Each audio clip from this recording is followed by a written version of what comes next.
जय हिंद दोस्तों, कैसे हैं आप। पिछली कक्षाओं में हमने वर्णमाला से संबंधित प्रश्नों का अध्ययन किया था, उसके विषय में पढ़ा था। स्वर क्या होता है, कितने प्रकार के होते हैं, व्यंजन के बारे में हमने पढ़ा था। आज उसी प्रश्नों का एक महत्वपूर्ण संग्रह लेकर के मैं आया हूँ, जो बार बार प्रश्नों को परीक्षाओं में रिपीट करता है, बार बार पूछा जाता है। इन्हीं प्रश्नों पर आज हम चर्चा करेंगे और इनके बारे में अच्छे से अध्ययन करेंगे, ताकि आगामी परीक्षाओं में हमें किसी प्रकार की गलती की गुंजाइश न हो। तो आइए बिना देर किए हुए चलते हैं प्रश्न नंबर 1 पर। प्रश्न हमारा है कि दो व्यंजनों के मिलने से बनने वाले वर्ण कहलाता है। दो व्यंजनों के मिलने से, जब दो व्यंजन आपस में मिलता है तो कौन सा वर्ण बनता है। तो मैंने आपको पिछली कक्षा में पढ़ाया था कि वो बनता है संयुक्त व्यंजन। इसका ऑप्शन नंबर ए जो है करेक्ट आंसर है, संयुक्त व्यंजन। ऑप्शन तो वैसे प्रश्नों में 4 होते हैं, लेकिन हमें यह देखना है कि अगर हमें प्रश्न नंबर 1 में अगर ये सही हुआ तो जब हम प्रैक्टिस कर रहे हों तो हमें ऐसा करना चाहिए कि अगर जो 3 बच रहे हैं ऑप्शन, इसका क्या उत्तर हुआ, इस पर भी हमको चर्चा करते चलना है। तो संयुक्त व्यंजन, दो व्यंजनों से मिलकर बनने वाले वर्ण को क्या कहते हैं, संयुक्त व्यंजन कहते हैं। संयुक्त व्यंजन के बारे में हम पढ़ाए थे कि संयुक्त व्यंजन 4 प्रकार के होते हैं। 4 होते हैं, कौन कौन से होते हैं। पहला इसको हम देख लेते हैं, एक स्र, एक त्र, एक ज्ञ और एक छ। ये 4 संयुक्त व्यंजन होते हैं जो दो वर्णों के मेल से बनते हैं। तो कौन कौन से वर्ण के मेल से कौन कौन सा संयुक्त व्यंजन बनता है, इस पर भी एक बार चर्चा कर लेते हैं। क्योंकि कभी कभी प्रश्नों को परीक्षाओं में इस प्रकार पूछता है कि स्र किन किन शब्दों के मेल से बना है, किन किन वर्णों के मेल से बना है, त्र किन किन वर्णों के मेल से बना है, यह किन किन वर्णों से के मेल से बना है। तो देखते हैं, स्र जो है ये श हलंत प्लस र से बना हुआ है।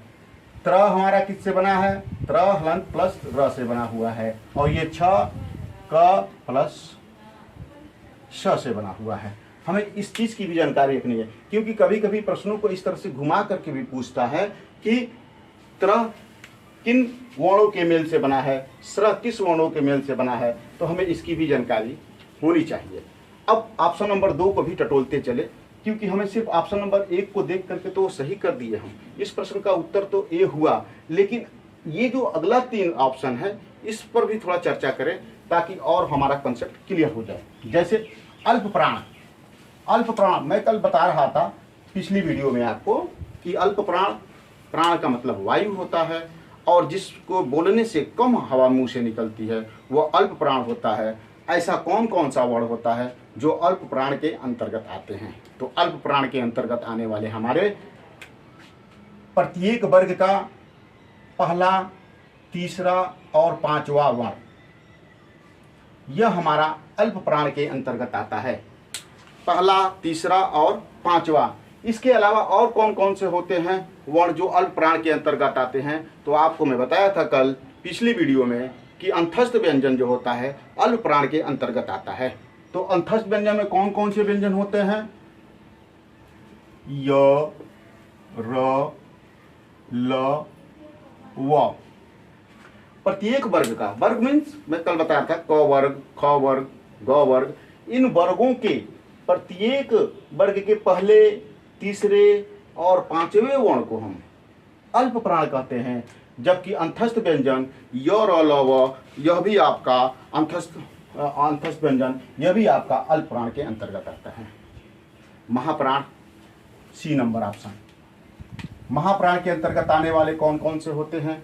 तो ऐसे वर्ण जिनके बोलने में हमारी वायु ज़्यादा निकलती है, हमारी मुख से वायु ज़्यादा निकलती है, तो उसे हम महाप्राण कहते हैं। महाप्राण के अंतर्गत आने वाले कौन कौन से वर्ण होते हैं।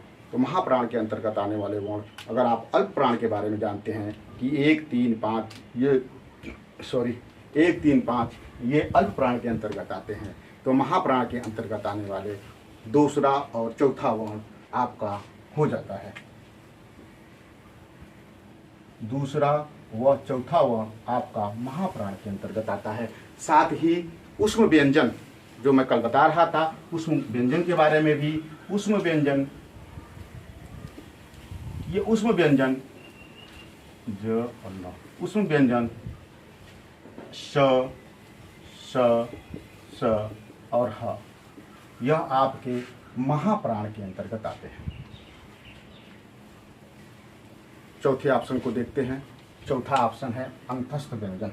अंतस्थ व्यंजन जो कि मैं तीसरे ऑप्शन में ही आपको पढ़ा चुका हूँ। अल्प प्राण के अंतर्गत जो हमारा ये अंतस्थ व्यंजन पढ़ेंगे। अंतस्थ व्यंजन में कौन कौन से व्यंजन आते हैं? य, र, ल, व। तो य, र, ल, व हमने यहाँ पे आपको बताया था कि अल्प प्राण भी होता है ये, और अंतस्थ व्यंजन को ही हम अल्प प्राण भी, सॉरी, ये य, र, ल, व को जो अंतस्थ व्यंजन होता है यह आपका अल्प प्राण भी होता है, और इन्हीं को हम अंतस्थ व्यंजन भी कहते हैं। तो इस प्रकार हमारा टॉपिक में से ये चारों ऑप्शन क्लियर होता है कि अब जरूरी नहीं है कि हमारा प्रश्न जो है हूबहू आपको परीक्षाओं में मिल जाए, लेकिन अगर चारों ऑप्शन को इस तरह से टटोल कर अगर हम पढ़ें तो निश्चित कहीं ना कहीं ये आपको दिखाई देगा कि एक ही प्रश्न से लगभग आप करीब करीब 20 प्रश्नों को आपने हल किया और सीखने का प्रयास किया। दूसरे प्रश्न की तरफ चलते हैं और देखते हैं जिह्वा के आधार पर स्वर के प्रकार। सीधे प्रश्न उठा लिया। मैंने टॉपिक में बोला था, पिछली कक्षाओं के टॉपिक में ये बताया था कि कभी कभी अंकों के भी प्रश्न पूछ लेता है कि जिह्वा के आधार पर, मात्रा के आधार पर स्वरों के क्या प्रकार होते हैं। तो जिह्वा के आधार पर स्वर 3 प्रकार के होते हैं। मैं कल ही बताया था ऑप्शन में कौन कौन से, अग्र स्वर, पक्ष स्वर और एक मध्य स्वर होता है। 3 स्वर होता है। तो आप सीधे ऑप्शन नंबर 1 को टिक करेंगे और आप हम प्रश्न नंबर 3 पर चलते हैं। निम्न में से कौन सा संयुक्त स्वर नहीं है? आप कमेंट करके के उत्तर भी दे सकते हैं हमें। निम्न में से कौन सा संयुक्त स्वर नहीं है? संयुक्त स्वर, हमने स्वर के विषय में पढ़ा था कि स्वर में एक मूल स्वर होता है, एक दीर्घ स्वर होता है। मूल स्वर के अंतर्गत अ, उ, ई, री आते हैं, ये मूल स्वर होता है। और दीर्घ स्वर के अंतर्गत आने वाले जो भी बचते हैं उन्हें दीर्घ स्वर के अंतर्गत रखा जाता है। लेकिन संयुक्त स्वर जब कहता है तो संयुक्त स्वर उसे कहते हैं जो 2 स्वरों के मेल से, जैसे पिछले प्रश्न में आपने देखा कि संयुक्त व्यंजन क्या है, यहाँ आपको संयुक्त स्वर पूछ रहा है। तो संयुक्त व्यंजन के विषय में जाना, संयुक्त स्वर क्या है, 2 स्वरों के मेल से बनने वाले स्वर को हम संयुक्त स्वर कहते हैं। इनकी संख्या भी 4 होती है। कौन कौन से संयुक्त स्वर होते हैं? तो ए, ऐ, ओ, औ, ये आपके संयुक्त स्वर होते हैं। प्रश्न हमारा पूछ रहा है कि निम्नलिखित में से कौन सा संयुक्त स्वर नहीं है? तो हमारा संयुक्त स्वर ऊ है, ये संयुक्त स्वर नहीं है, इसलिए हम ऑप्शन नंबर सी को टिक करेंगे।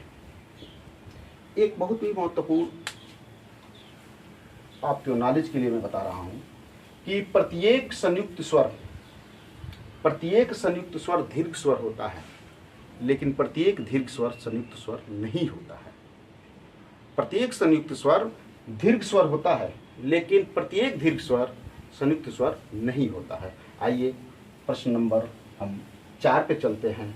सभी महाप्राणों वाला वर्णों का समूह बताइए। महाप्राण, अल्प प्राण, महाप्राण। यहाँ आपको मैं बताया था 1, 3, 5 ये अल्प प्राण होते हैं। महाप्राण पूछ रहा है, तो महाप्राण में दूसरा और चौथा, देखिए इसी ऑप्शन से आप इस चौथे नंबर के प्रश्न को भी हल कर लेते हैं। सभी महाप्राणों वाले वर्णों का समूह पूछ रहा है, तो सभी महाप्राणों वाला वर्ण कौन सा होता है? 2 और 4, यानी प्रत्येक वर्ग का दूसरा और चौथा वर्ण महाप्राण कहलाता है। तो आइए देखते हैं। यहाँ पे ख दूसरे पे आता है, च और छ दूसरे पे आता है, ट और थ दूसरे पे आता है, यानी ये जो है दूसरा, पहला ही ऑप्शन आपका करेक्ट मिल गया है। इसलिए अब यहाँ हम देखेंगे कि बी में क्या इस तरह का है क्या, तो बी में तो पहला ही अक्षर आपका च आता है, तो च तो प्रथम है। यहाँ देखिए ट थ द ध न प फ ब भ म, ये 5वें पे आ रहा है, य पहले पे आ रहा है। इसका मतलब है कि हमें याद होना चाहिए 2 और 4, पहले वर्ग का 2, प्रत्येक वर्ग का 2 और 4, उनमें से कोई अगर होता है तो ही आपका महाप्राण हो जाता है। तो हमारा ऑप्शन नंबर ए सही है महाप्राण को हम जानने के लिए बस इतना जानना है कि प्रत्येक वर्ग का दूसरा और चौथा वर्ण महाप्राण कहलाता है। साथ ही उष्म व्यंजन स यह भी आपके महाप्राण के अंतर्गत आते हैं। अब प्रश्न नंबर 5वें को हल करते हैं। निम्न में से घोष वर्ण कौन सा है? घोष, कल बात हो रही थी घोष और अघोष की। घोष स्वर तंत्रियों में जो कंपन होता है उसे घोष कहते हैं।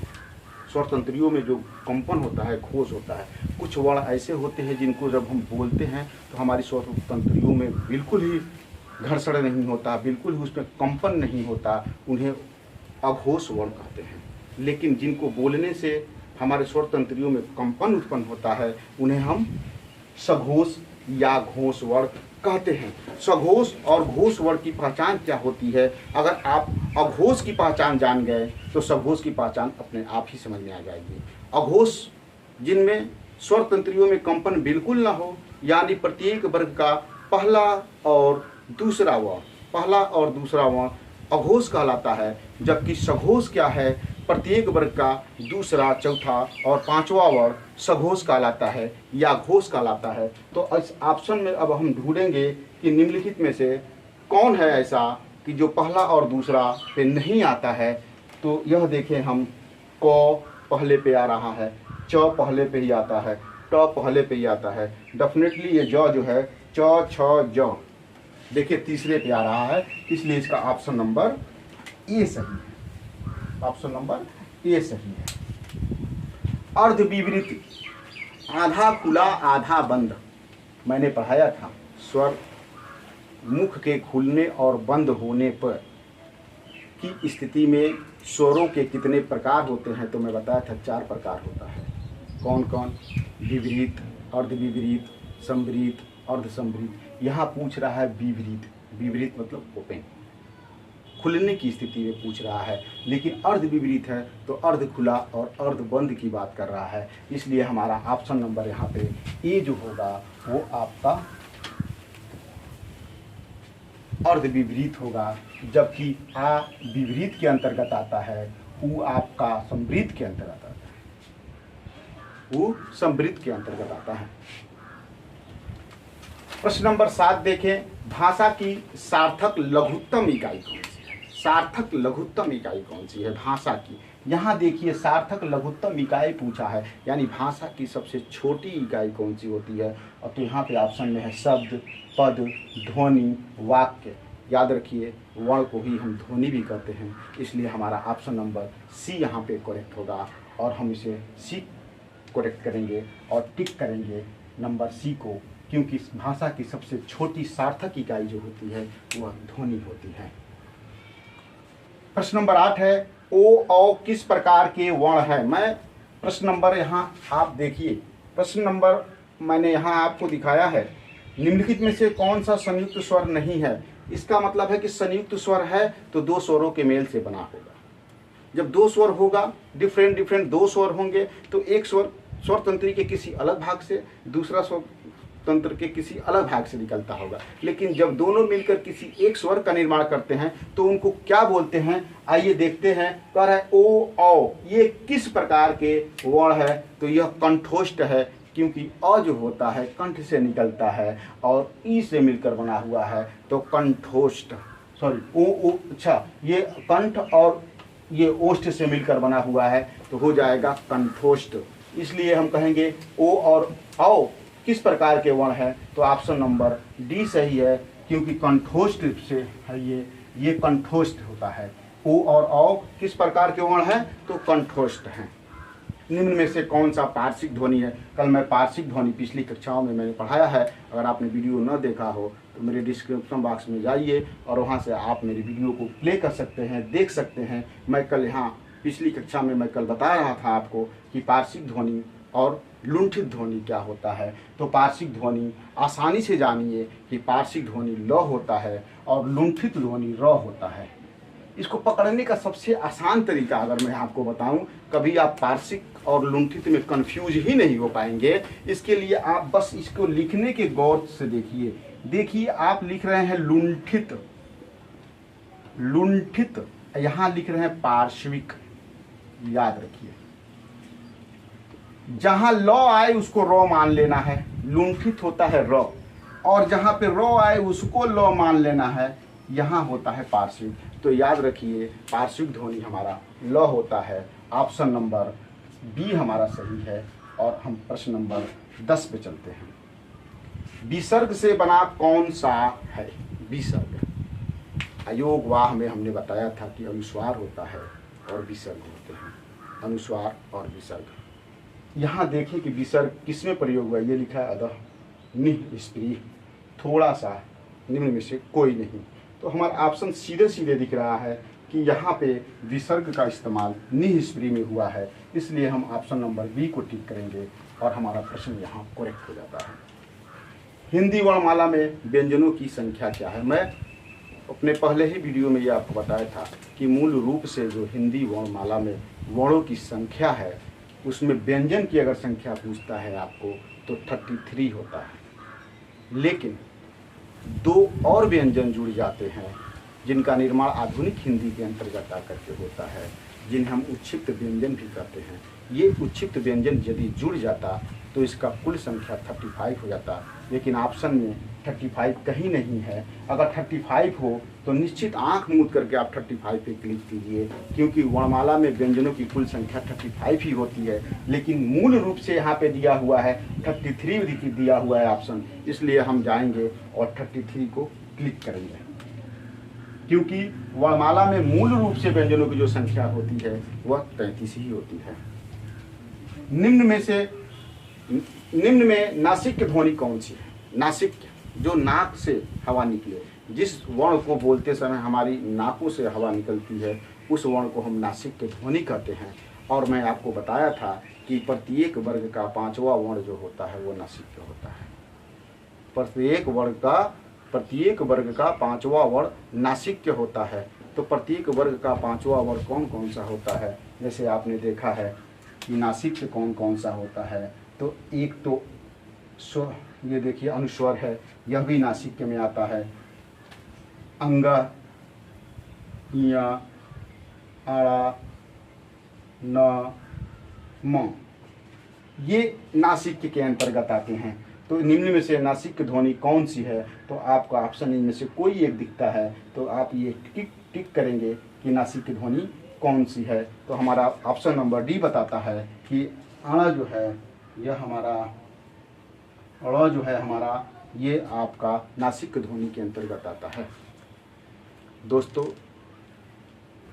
पढ़ना और है, प्रैक्टिस एक अलग मकाम दिलाती है इंसान को। अगर आप पढ़ें और उस पढ़ाई की आप प्रैक्टिस नहीं की, आपने यदि उस पढ़ाई की प्रैक्टिस नहीं की, क्योंकि अभ्यास मनुष्य को पूर्ण बनाता है। आप जितना भी चैप्टर पढ़ें आप उसकी प्रैक्टिस अवश्य करें, और हिंदी के ऐसे प्रश्नों में 20 से 30 सेकंड से ज़्यादा नहीं लगना चाहिए। दोस्तों उम्मीद है कि ये वीडियो आपको बहुत पसंद आया होगा।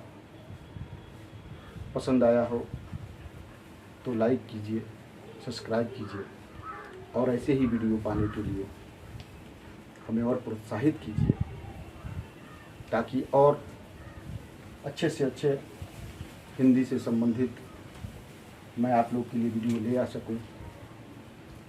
तब तक के लिए दोस्तों जय हिंद।